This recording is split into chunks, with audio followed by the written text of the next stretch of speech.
राधा राधा राधा राधा राधा राधा श्री राधा राधा राधा राधा राधा राधा राधा श्री राधा। श्री वृंदावन धाम की जय। सती शिरोमणि श्री राधा रानी।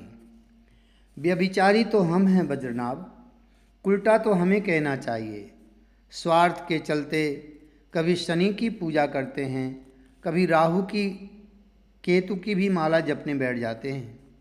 अरे श्री राधा रानी की बात छोड़ दो, यहाँ तो एक साधारण ब्रज की गोपी भी सती है, सतियों की भी पूज्या हैं।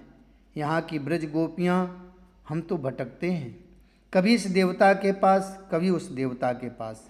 पर बज्रनाभ, कृष्ण को छोड़कर किसी और के पास जाते हुए इन गोपियों को तुमने देखा है?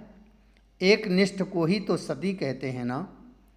जो इधर उधर भटकता रहे, जो कभी एक का ना हो सका, उसे ही तो व्यभिचारी कहा जाता है ना। महर्षि समझाते हैं, रूढ़ भाव ही सती का पहचान होती है। रूढ़ भाव माने एक के प्रति ही भाव। वह एक चाहे बुरा हो, अच्छा हो, सुंदर हो या कुरूप हो, कैसा भी हो, पर है हमारा। वो हमारा है, हम सिर्फ उसके हैं। बस यही है रूढ़ भाव। जब साधारण गोपियों की स्थिति इतनी उच्च है, तब श्री राधा कहाँ पर स्थित होंगी, ये स्वयं ही विचार करो बज्रनाभ। एक बात और सुन लो, ये जितनी महान सती हैं, अरुंधति हों या अनसुईया हों, इन सबको तो हाड़ मांस के पति में ईश्वर बुद्धि रखनी पड़ती थी। पर गोपियों को कृष्ण में ईश्वर बुद्धि रखने की जरूरत नहीं। वो तो साक्षात ईश्वर ही हैं। उनका देह कोई हाड़ मांस का देह नहीं, प्राकृत देह नहीं, अप्राकृतिक दिव्य देह था उनका तो। इसलिए सती, अनसुईया इत्यादि से महान स्थिति थी गोपियों की। फिर मैं तो तुम्हें सुना रहा हूँ उन गोपियों और सखियों की स्वामिनी श्री राधा जी का चरित्र। क्यों, तू नई आई है क्या इस ब्रज में?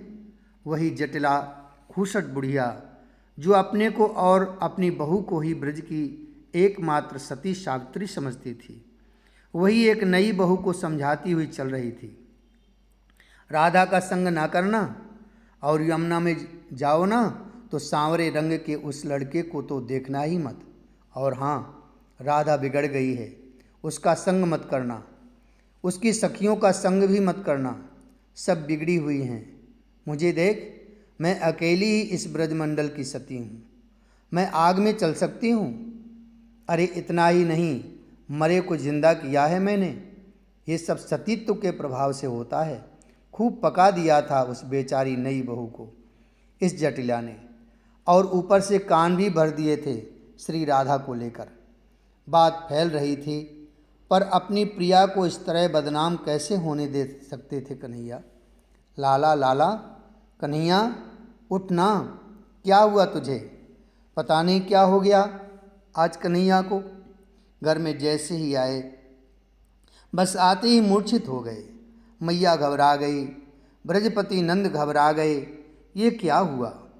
नंद गांव के सब ग्वाले भागे भागे नंद महल की ओर चले, पर दुख बढ़ता ही जा रहा था नंद गांव में, क्योंकि पूरा दिन व्यतीत हो गया पर कृष्ण ने अपने नेत्र ही नहीं खोले।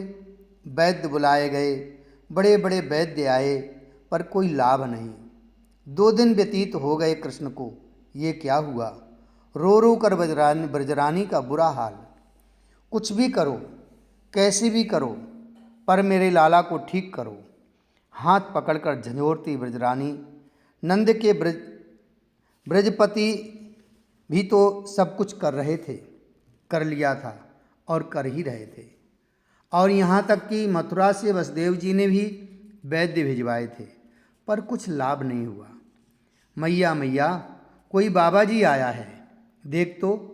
एक गोपी ने जाकर भीतर सूचना दी ब्रजरानी को। भिक्षा दे दे बाबा को, रोते हुए कहा ब्रजरानी ने। पर आप लोग रो क्यों रहे हैं? मैं रोते हुए घर से भिक्षा नहीं लेता। मुस्कुराते बड़े सुंदर से बाबा थे जो महल के ही भीतर आ गए थे। आप लोग अगर अपनी चिंता कहें तो मैं कुछ कर दूं? हाँ बाबा, हम बहुत दुखी हैं। ये हमारे प्राण पुत्र कृष्ण हैं, पर पता नहीं आज 2 दिन हो गए, ना ये आंखें खोलता है ना ये जल ही पी रहा है। बाबा कृपा करो आप, यशोदा विलखते हुए बोली थीं। अच्छा मैं देखता हूँ। ऐसा कहते ही उन बाबा ने नाड़ी देखी कन्हई की, आंखें बंद करके नाड़ी को सुना, फिर वक्ष को भी छुआ, आंखें देखीं, मुंह देखा, फिर आकाश की ओर देखते हुए कुछ बुदबुदाए। बाबा के माथे में चिंताओं की रेखाएं उभर आई थीं। बाबा बताओ सब ठीक तो है ना? यशोदा रो पड़ी। बाबा कुछ तो बोलो। हे ब्रजरानी, बस एक ही उपाय रह गया है अब, कि इस ब्रजमंडल की जो सती हो वो यहाँ पधारें। और इतना कहकर वो साधु बाबा कन्हैया के पास गए और उनकी एक घुंघराली लटें खींची, उस बाल को जोड़ जोड़ के लंबा किया, सामने यमुना में गए, यमुना के इस पार से उस पार कन्हैया के केश को बांध दिया। फिर ब्रजरानी से बोले, एक कोई कलश होगा? हाँ हाँ है बाबा। यशोदा ने कलश मंगवाया। बड़ा विचित्र बाबा था ये।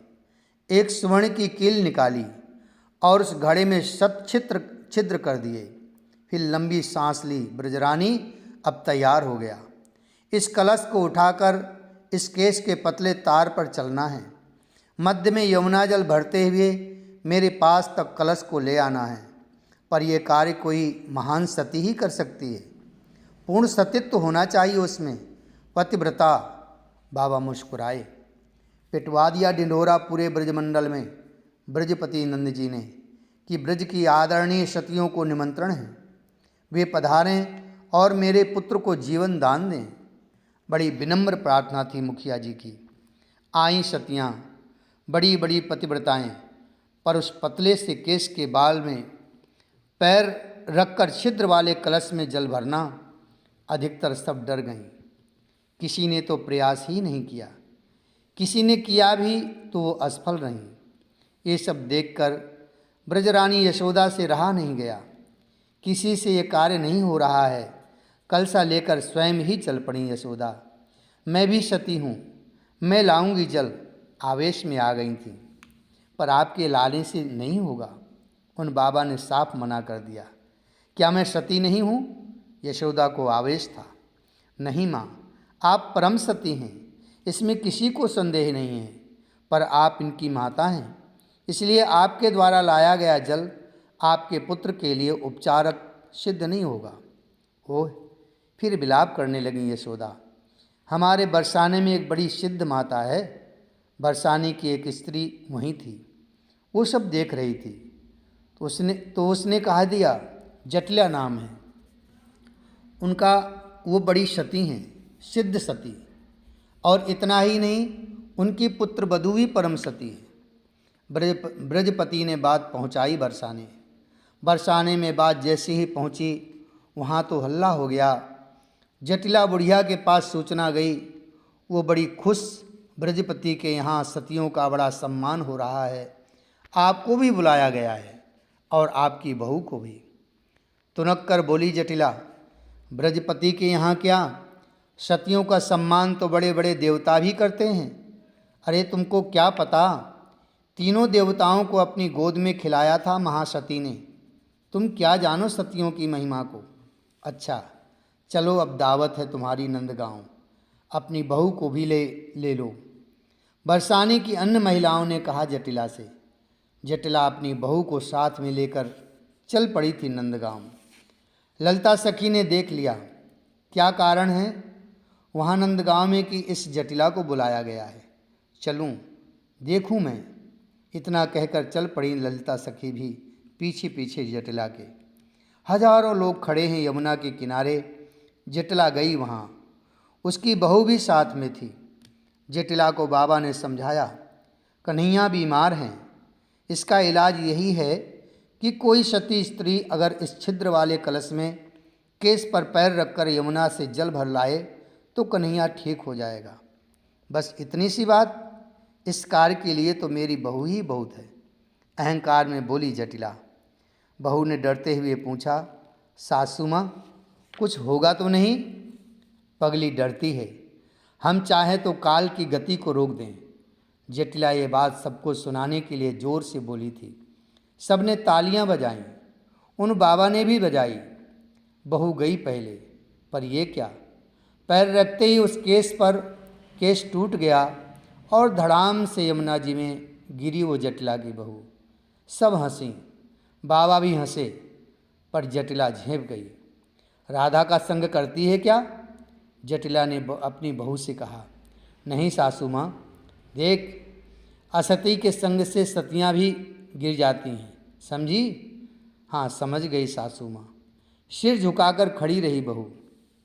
अब देखो मैं जाती हूँ। आकाश की ओर देखा जटिला ने, फिर कुछ मंत्र बुदबुदाई। लाओ कलश। छिद्र वाले कलश को लिया, पर जैसे ही उस केस पर पैर रखा, ओह ये भी गई। तो जटिला सती नहीं थी? ललिता सखी देखकर हंसने लगी। सब में यही चर्चा शुरू हो गई कि जटिला में कोई सतीत्व तो नहीं है। अरे ये काम तो महासती अनसुईया से भी नहीं हो सकता। ऐसे काम कोई सतियों के लिए होते हैं? जटिला झेंप कर बोलती रही। पर अब सबकी दृष्टि उन बाबा पर टिक गई थी। वो बाबा धरती पर बैठ गए थे और कुछ आड़े टेढ़े रेखाएं खींचने लगे थे। फिर कुछ हिसाब सा करने लगे। आंखें मूंद कर बोलते रहे, कुछ आपके ब्रज में इतनी बड़ी सती शिरोमणि हैं, उनको अभी तक क्यों नहीं बुलवाया? बाबा अब कुछ क्रोधित से हो रहे थे। पर बाबा, सब सतियाँ तो यही हैं जो परम पवित्र हैं, किसी अन्य पुरुष को देखती भी नहीं, सब यही हैं। ब्रजरानी बोलती नहीं। जटिला, सावित्री, अन्य सतियों को वो दिखाती नहीं। नहीं, ये नहीं। बरसाना कहाँ है? बाबा आंखें बंद करके बोले, मेरी विद्या बता रही है कि बरसाने में कोई महान सती है। मैं ही हूँ बरसाने की महान सती। जटिला फिर आगे आई। अरे तुम नहीं, तुम काहे की सती? बाबा ने हटा दिया सामने से जटिला को। बरसाने की राधा, हाँ यही नाम है, श्री राधा। आंखें बंद करके बाबा बड़े आनंद से बोले थे। ललिता सखी ने सुना। ब्रजपति ने ललिता की ओर देखा, ब्रजरानी ने भी। तब ललिता मुस्कुराई और दौड़ी बरसाने की ओर। लाडली लाडली लाडली, मोर कुटी में बैठी थी श्री राधा रानी। ललिता सखी दौड़ी गई वहाँ। क्या बात है ललिते, इतनी तेज दौड़ क्यों? आपको बुलाया है नंदगांव में। अभी चलिए लाडली। ललिता हाथ पकड़कर बोली। पर क्यों, क्या हुआ नंदगांव में? श्री जी ने पूछा। श्याम सुंदर मूर्छित हैं, 2 दिन से मूर्छित हैं। ललिता बोलती गई, पर इससे आगे श्री राधा रानी ने सुना ही नहीं। वो तो नंदगांव की ओर चल दी। पीछे पीछे ललिता सखी दौड़ रही थी।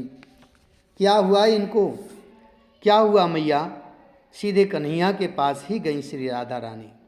कन्हैया को छुआ, फिर ब्रजरानी से पूछने लगी, कोई सती अगर इस 100 छिद्र वाले कलश में जल भरकर इस केस के पतले तंतु से चलकर कलश में जल भर के ले आए और उस जल को कन्हैया के मुंह में डाल दिया जाए तो? वो बाबा बोलते रहे, पर श्री राधा रानी ने उन बाबा के हाथों से कलश लिया और केस के उन पतले से तंतु पर चलते हुए मध्य यमुना में उस कलश में जल भर लिया और लेकर चली आईं। स्वयं आगे बढ़कर श्याम सुंदर के मुख में कलश के जल का छींटा दिया और जैसे ही छींटा पड़ा, उठकर बैठ गए श्याम सुंदर। अपने गले से लगा लिया था श्री राधा रानी ने श्याम सुंदर को। जटिला का मुख देखने जैसा था। अब चारों ओर से यही आवाज़ आ रही थी, सती शिरोमणि श्री राधा रानी की जय जय। पर इन सब से क्या लेना देना श्री राधा को? वो तो चल दी थी बरसाने की ओर। पर ये क्या, जो कल तक उल्टा व्यभिचारिणी कहते थकती नहीं थी, वही जटिला अब स्वयं उन श्री राधा रानी के चरण धूल को अपने माथे से लगा रही थी। उसकी बहू अन्य समस्त ब्रज की सतियाँ भी श्री राधा रानी के चरण धूल से अपने आप को पवित्र किए जा रही थीं। पता है हे बद्रनाभ, वो बाबा कौन थे? महर्षि ने हंसते हुए कहा, वो बाबा स्वयं भगवान शंकर थे। उन्होंने श्री राधा रानी के चरण रज को अपने माथे से लगाया था। आकाश में समस्त सतियाँ इकट्ठी हो गई थीं। अनसुईया, अरुंधति, सावित्री इत्यादि सब श्री राधा रानी के ऊपर फूल बरसा रही थीं और जय जयकार कर रही थीं। सती शिरोमणि श्री राधा रानी की जय जय जय। राधा राधा राधा राधा राधा राधा श्री राधा। राधा राधा राधा राधा राधा राधा श्री राधा। श्री वृंदावन बिहारी लाल की जय। श्री राधा वल्लभ लाल की जय। श्री यमुना रस रानी की जय। श्री गिरिराज जी महाराज की जय। जय जय श्री राधे श्याम। जय जय श्री राधे श्याम। जय जय श्री राधे श्याम।